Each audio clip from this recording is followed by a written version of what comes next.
exercise ka u jeedin wuxuu u fiican yahay dhabarka waliba qaarka hoose lower back meesha loo yaqaan aad buu ugu fiican yahay haduu dhabarku ku xanuunayo dhabarkaas xanuunkaas kugu keenay fadhiga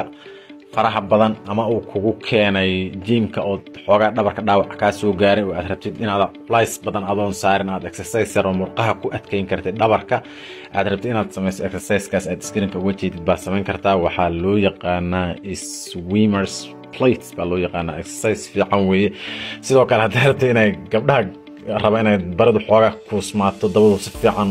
u qormato oo ay daba fiican oo dhisan yeeshaan way sameyn karaan sidoo kale exercise-kan wuxuu u fiican yahay murqaha lugta qaybta dambe oo loo yaqaan hamstring-gana wuu u fiican yahay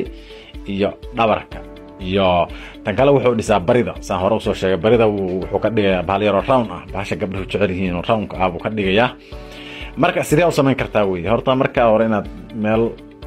oo flat surface ama dhul meel siman inaad ku seexatid waa Google ama darin yar baad dhigan kartaa caloosha markaad dhigatid xudunta bis baa rabaa inay waxa isku dayaysaa inay xudunta kaliya dhulka taalo bahalkan diraa lugahana xoogaa yar waad kala fogeynaysaa hadda waxa laga yaabaa inaad video u jeedin si fiican u dhageyso labada lugood inaad isku qabatid ma labada lugood wax yar waad kala qaadaysaa wax yar labada lugood kala durjinaysaa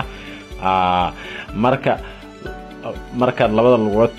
kor ayaad u qabanaysaa gacmahana sidoo kale adoon qoorta iska soo jibinin qoorta inay xoogaa toosan tahay baa la rabaa garbaha qoorta kuma soo dhijinaysaa laakiin garbaha gadaal baad u jiidaysaa garbaha marka gadaal u jiidid waxaad qaadaysaa lug iyo gacan isdhaafaba mar baad qaadaysaa adigoo u qaadaysid ilaa intii aad gaarsiin kartid tan kale waxaa rabaa jirka inta dhex inaysan dhulka ka dhaqdhaqaaqin barida